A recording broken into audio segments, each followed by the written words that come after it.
Right, well, as I said, good evening, everyone, and thank you for joining us and for sticking with us, given that we haven't been able to do this in person. I'll try and capitalise on the benefit of being the only non-Simon you're hearing from this evening, and hopefully maintain your interest for the next 20 minutes or so before we break for questions. I'm going to talk to you about the Baillie Gifford Positive Change Fund this evening. And I'm going to give you a quick introduction to Baillie Gifford. I know some of you know us very well, and indeed some are invested in the fund, but I know others don't know us at all. So I'll give a quick introduction to who we are. I'll then very quickly talk at a high level about how we think about ESG, or in our case, impact investing specifically. And then I'll come in to talk to you a little bit more about what we're doing with our fund. So, Baillie Gifford, for those who aren't familiar, we're the UK's largest independent asset manager, and we manage around £260 billion for clients. We're a leading investment trust manager here in the UK, and we also have a number of open-ended OIC vehicles. But those of you that don't know, so that may be because we don't advertise as much direct to consumers, or haven't historically as some of our peers, because actually most of our business is managing money for some of the world's largest and most sophisticated institutional clients globally. But far more important than our size is our history and our culture. Baillie Gifford dates back to 1908, when we made our first growth equity investments in rubber plantations in Malaysia, which were being used on the tyres for the Ford Model T cars. And we have been running our business and investing in pretty much the same way ever since. So ever since we were founded back in 1908, we have remained an unlimited liability partnership, which is very rare for businesses of our size. So we're wholly owned by 46 partners, all of whom work in the firm every day. And we're still, majority of our business is about very long-term global equity investing. We also pride ourselves in our independent thinking. So active fundamental investment management is all that we do. And we're headquartered in Edinburgh, where the vast majority of our staff are based, which we think just removes us from some of that extra market noise and distractions that many market participants can face. And our partnership structure also provides us with great alignment with our clients, because we're free from the distractions that external stakeholders or shareholders can bring to a business, to the investment management business, and instead we really can just focus on doing a great job for our clients. That's who we are. What we actually do, so we think of ourselves as actual investors, not short-term speculators. So across all of the Baillie Gifford equity funds, you'll see that we take a highly active approach to managing funds for our clients. We invest purely in line with our convictions, where we see the best companies in the world and not in line with market indices. So our funds typically have active share, which is a measure of how different they are from the benchmark index, of above 95%. So if you had active share of 100%, you would have zero commonality with the index. So very, very highly active funds that we're running.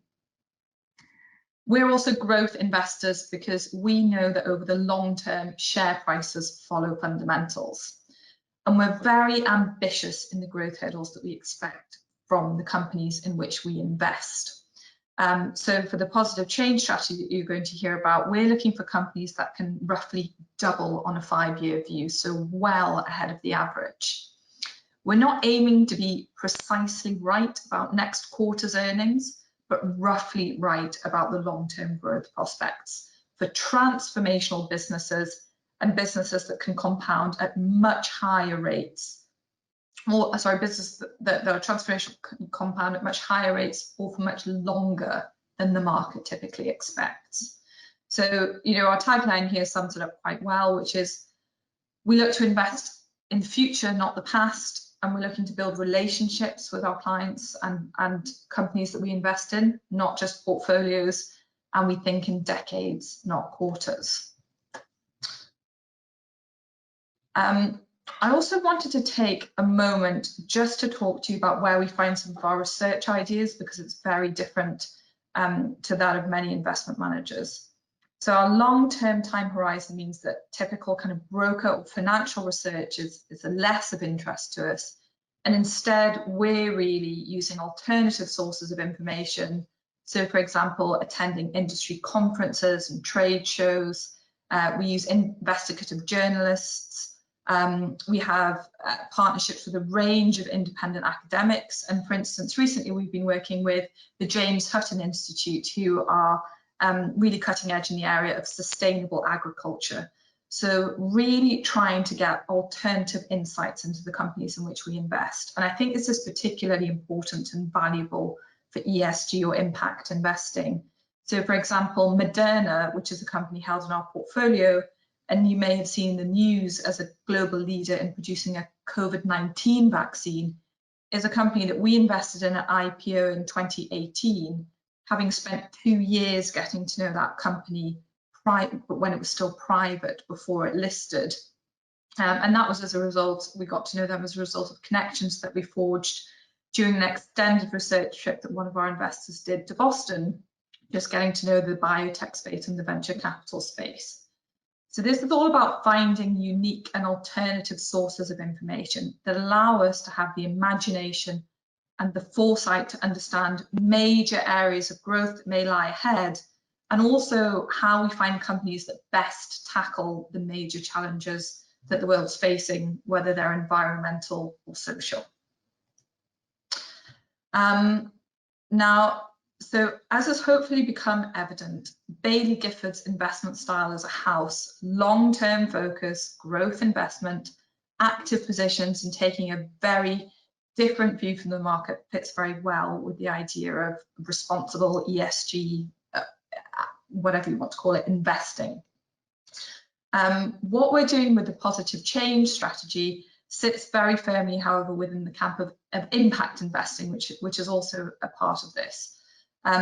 So as Simon outlined at the beginning, if we think about the full spectrum of different funds that are out there, impact investing really sits at the forefront of ESG investing, in that it's investing in funds that have a specific intent to deliver both investment returns, but also social or environmental returns. They're regarding those as equally important, and they are measuring both of those returns. So that's what we're doing with positive change, and that's where it fits within the broad landscape. Now, why are we investing in this manner? And I think it's really important to take a second here. We're all living in very, very difficult times, and we're all faced with deeply depressing news on a daily basis. But actually, investing in progress is a good thing to do. So if you look over the very long term, humanity has the ability to deliver fantastic progress and has done that. So the share of people living in poverty has significantly declined over the past 200 years. Life expectancy has more than doubled, and the number of people who are illiterate today has massively declined again, roughly over the past 200 years. So investing in progress really does work over the long term. We believe that our role as investors is that we should be channeling our active capital towards enterprises that not just deliver superior returns for our clients, but also add benefit for society more broadly.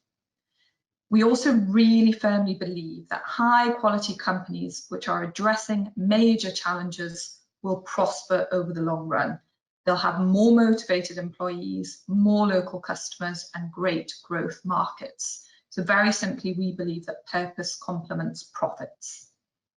And finally, we really believe, and this will have come across hopefully already, Baillie Gifford's a very long-term organisation, and we really believe that change takes time, and you have to invest with patience and perseverance in this area. And we very much have those disciplines at the firm. So what are we actually doing with positive change? Well, I mentioned we're an impact fund, so we're investing with two equally important objectives: to deliver superior investment returns, and we're defining that as 2% after fees ahead of the MSCI All Country World Index, which is the broad global equity market index, over rolling 5-year periods. And that's broadly the same outperformance objective you would see for any core Baillie Gifford equity fund, global equity fund.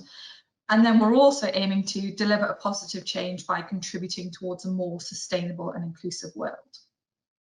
We're doing this by investing in exceptional companies, not by avoiding the worst offenders.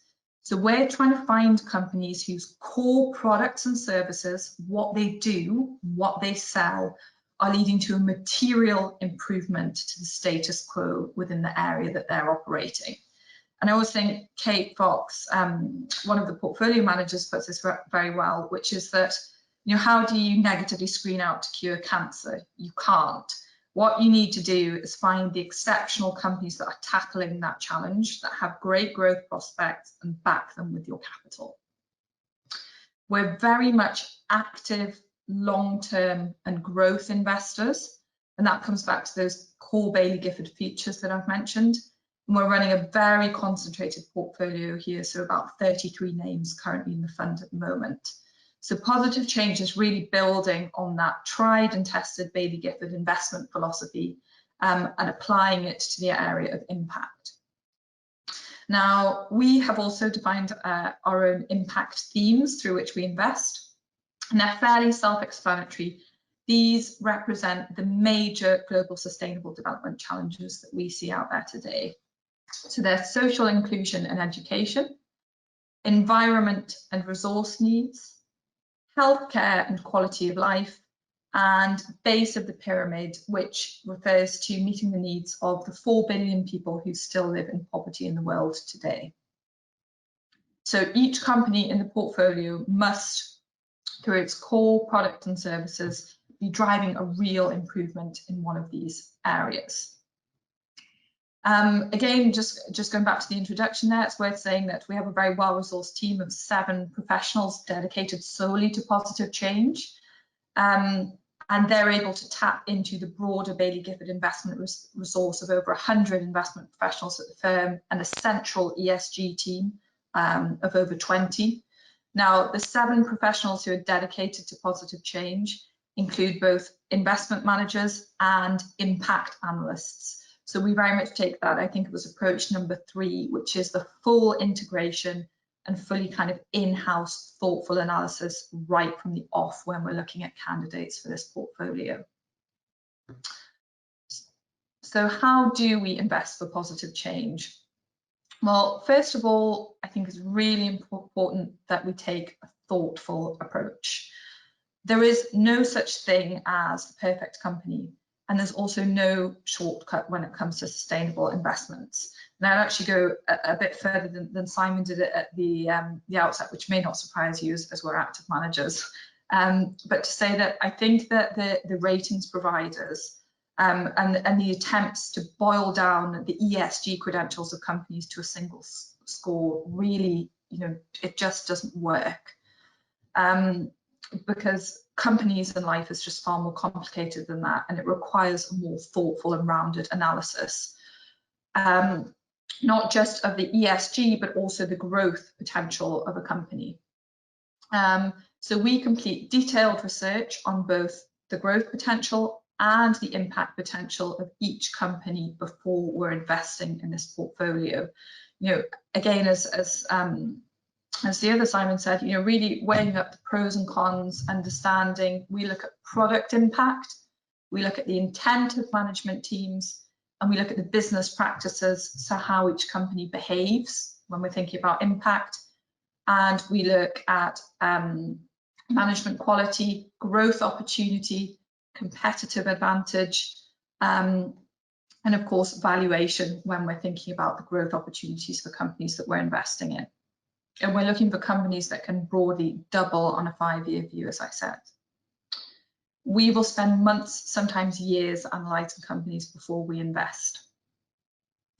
Secondly, we take this really long-term approach, which I've mentioned before. So since inception, the average turnover of our portfolio is about 15% per annum, because that's not just how you invest for superior investment returns, but also how you deliver positive change. Positive change requires patient capital. And of course, being long-term investors also allows us to have a real voice at the table when it comes to engagement and speaking with management teams. And finally, we are truly active investors. So we back our convictions and we don't care at all about the index when we're constructing our portfolio. And indeed, we think the notion that investing broadly in the stock market index is safe is very misplaced, because many of the big companies that are large index constituents, or the big incumbent names that you see out there today, actually face major headwinds by failing to address major global sustainable development challenges, and also just by failing to understand the technological disruption that they're all likely to face today. So really for us, this is about taking our time to do deep, thoughtful, integrated analysis, to find a few exceptional companies that can meet global challenges and have fantastic structural growth prospects over the long run. Now, Dexcom is a great example of the type of company that we're looking to invest in. So Dexcom has invented continuous glucose monitoring devices which can be worn by diabetics to, as the name suggests, continuously monitor their blood glucose levels. And as no doubt there'll be some diabetics listening, as you'll know, it's the fluctuation in blood glucose levels that can lead to dangerous long-term complications associated with diabetes.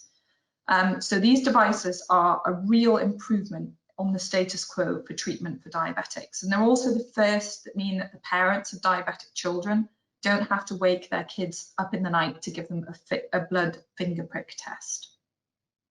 And as a result of having really invested heavily to improve treatment for diabetics, Dexcom is witnessing phenomenal growth. So it's generating consistently 34% here, between 30 and 40% revenue growth year on year. And it's still only treating a tiny proportion of insulin-intensive diabetics in the US and an even smaller proportion globally. So this company has a vast and extremely long growth runway ahead of it, and also a very strong competitive position. It's one of broadly only a couple of real leading players in this market, so huge opportunity for them ahead. And as a result of doing this, not only are they delivering great fundamental growth, but they're also treating more and more patients. So last year, they helped 650,000 diabetics manage their conditions better. And I think the year before that, it was only 300,000. So growing very rapidly from a low base and clearly making a very obvious positive impact on the world. You know, as has been mentioned, what is really important when we are thinking about impact investing is that we don't forget about the investing element. So Dexcom would be an example of a company that we do invest in. An example of one that we wouldn't invest in would be something like a solar panel company. You know, thematically, you know, renewable energy is clearly very exciting. Costs are coming down and it's absolutely going to disrupt fossil fuels. But finding a solar panel provider with a sustainable competitive edge that can actually make superior returns is, in our view, very difficult because it's a commoditized product. So we really are looking for these exceptional companies that can deliver great returns as well. And you can see from the track record that we've delivered since the inception of Positive Change, you know, that the portfolio really is delivering on that. And that is thanks to the really strong fundamental growth that is being delivered by companies in our portfolio. We also put a lot of effort into reporting on impact, which again, as Simon said, is critical, that transparency.